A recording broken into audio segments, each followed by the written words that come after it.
Okay, so let's get started. We're going to go through the first two. I have them written down. I'm going to actually record this so then we can post it. So if there's anything that you're not quite clear on, that you can go look it up. So and see it done again.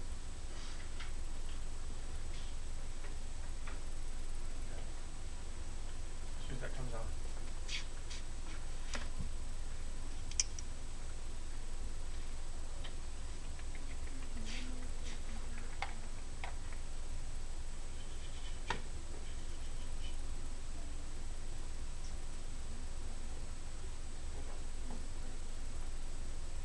Okay, so let's get started.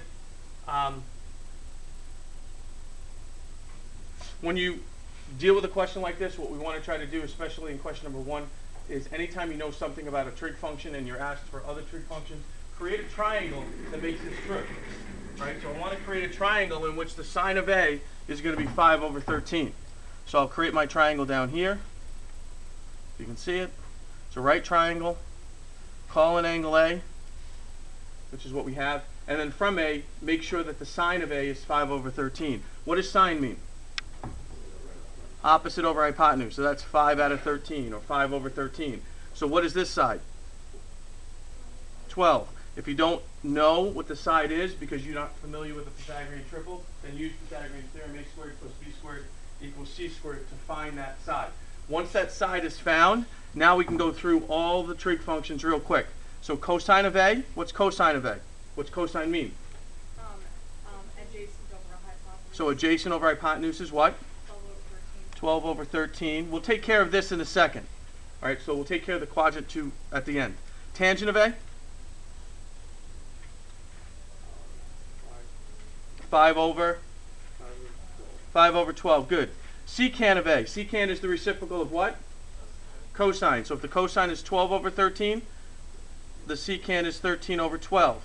Cosecant is the reciprocal of what? Sine. So if the sine is going to be 5 over 13, which is the given, the cosecant is going to be 13 over 5.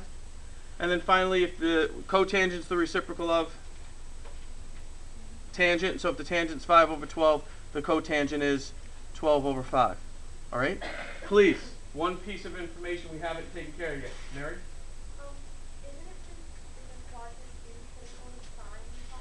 Right, so what we're going to do now is we're going to take care of that. So with a question like this, find the values first and don't get so consumed about the angle yet. Just remember that you haven't taken care of this piece yet. All right? The fact that it's in quadrant 2 now is going to go back to this, ASTC. Okay? We're in quadrant 2, which puts me in here. So what function's positive? Just the sine and cosecant. So the sine and its reciprocal are the only things that are positive. That's the reason why the sine, which is the 5/13, is given as a positive number. The cosecant is going to be positive, this one. What about everything else? Negative. So this will be negative, this will be negative, this will be negative, and this will be negative. Okay? So you can put the negatives in at the end. That's what the quadrant 2 piece means, and that should follow through. You have to make sure you do that. Is everybody okay with that? All right, now we go to question number 2. Question number 2, it basically is a location question. It says cotangent is greater than 0. So the cotangent of A is greater than 0, which means what type of number is it? Positive. Any time, and this is where your upper level mathematics has got to start to take over a little bit. Anytime you see an inequality and you see 0, all they're asking you to do is really walk away to, what does that mean? Positive and negative. Anytime you see this piece, instead of them telling you cotangent is positive, this is the better language, better mathematical language to give you. All right? Cotangent is greater than 0. That means it's positive. All right? The cosine of A is less than 0, which means it's what? Negative. So let's go find out, according to our ASTC, what quadrant we can be in. So check the quadrants that you can be in for each case. And then whatever quadrant satisfies both conditions, that's going to be the quadrant you're in. So cotangent is related to which function? Tangent. Where's the tangent positive? Quadrant 3 and quadrant 1. So we check. That's all. Now we move on. We're done with this piece. Now we move on to the other piece. Where's the cosine negative? Quadrant 2 and quadrant 3. So what's the condition that's satisfied? What condition satisfies them both? Which quadrant? Quadrant 3. So measure of angle A is in quadrant 3. Okay? Questions on that? Are we good? All right. Moving on to the next piece. Next piece. This is where it's a little bit different, and what we want to do for question 3 is we want to write as a function of a positive acute angle. Okay? And our first question. Turn it. Our first question, A. Cosine of 220 degrees.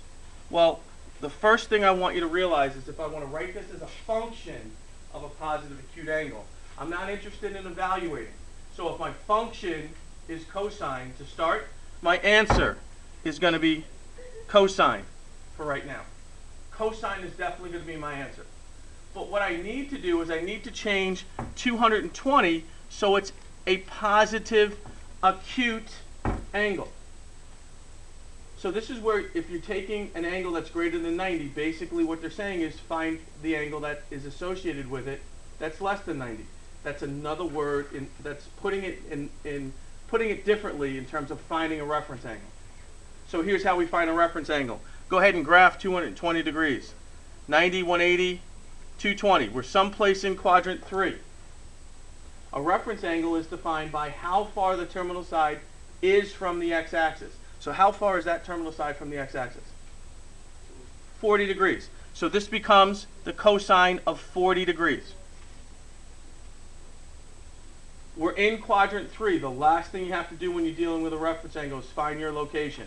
We're in quadrant 3, and that's the tangent quadrant. So what's the cosine?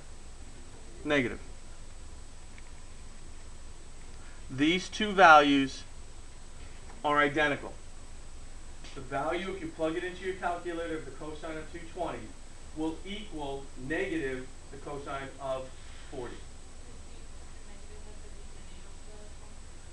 Yeah, not at the angle. Because if you put it on the angle, then are you writing the angle as a function of a positive acute angle? No. The function can be negative. The function can be negative. But look at what I said. Write the following as a function, that's a function, of a positive acute angle. 40 is a positive and it's an acute angle. Okay? Next one, tangent of 100. So we're going to move to tan of 100. Well, this is going to equal tan. All right, so now let's figure it out. We go 100 degrees. There's 90. 100 puts me someplace in quadrant 2. So if I'm in quadrant 2, how far am I away from the x-axis? X-axis. Yeah, it's always x-axis, not the closest. X-axis is there, not the closest axis being. You want to go closest x-axis, but it's going to be 80 if you go 100. So this is going to be written as tangent of 80. All right, and then what quadrant are we in? Second quadrant. That's where the sine is positive, so what's the tangent? Negative. So our answer is negative tan 80. Okay, that's writing it, and we'll get used to it. First time you've done that, but it's kind of putting the pieces together that we've talked about. And then finally, evaluate each of the following. So now what I want to do is, the difference between question number 3 and question number 4 is that in question 3, you can come up with angles that are going to be different from 30, 45, and 60. All right? But when you're evaluating, and I'm not letting you use a calculator, these are going to turn out to be either any multiple of 90 or a reference angle that is going to turn into, or an angle that's going to turn into a reference angle of 30, 45, and 60. Does that make sense? Because that's the only way we can evaluate these things without a calculator. So I go on to number 4 and 4a. The question or the thing I want to evaluate is the sine of 300 degrees. So the first thing we want to do is we want to be able to do it by hand is we want to be able to come up with a reference angle, which is basically what we did up here. All right? So let's do the reference angle first. I go 300 degrees. That puts me in quadrant 3. How far from the x-axis? 60. So this becomes the sine of 60. However, I'm in quadrant 4. That's where the cosine's positive. So what's the sign? Negative. Good. And if I want to evaluate now the sine of 60, where do I go? You go to your triangle. So I'm going to go to my triangle for sine of 60. Well, I have 30, 60, 1, 2, square root of 3. You have to have that memorized. It's the only way you're going to be able to do it without a calculator. So now I want to go sine of 60. What does sine mean? Opposite over.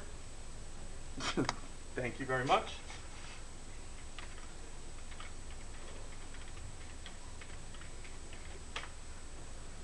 We're going to go opposite over hypotenuse, which is, and then keep the sign, negative the square root of 3 over 2, and that's your value. All right, and in 4b, go ahead. Why is it negative? Because you're in quadrant 4. What's the sign in quadrant 4? Sorry? What's the sine function in quadrant 4? Cosine. Okay, no. All right, but what function are we evaluating in quadrant 4? Sine. Sine. So what's the sign of the sine, if you will, in quadrant 4? It's going to be negative. That's the reason why we're negative. Okay. Anytime you write a reference angle, you always got to look at your location, because the reference angle is going to put you in a quadrant other than the first quadrant. If you're in the first quadrant, everything's positive. All right, and finally, the last one, 4b, we're looking at the tangent of 5 pi over 4.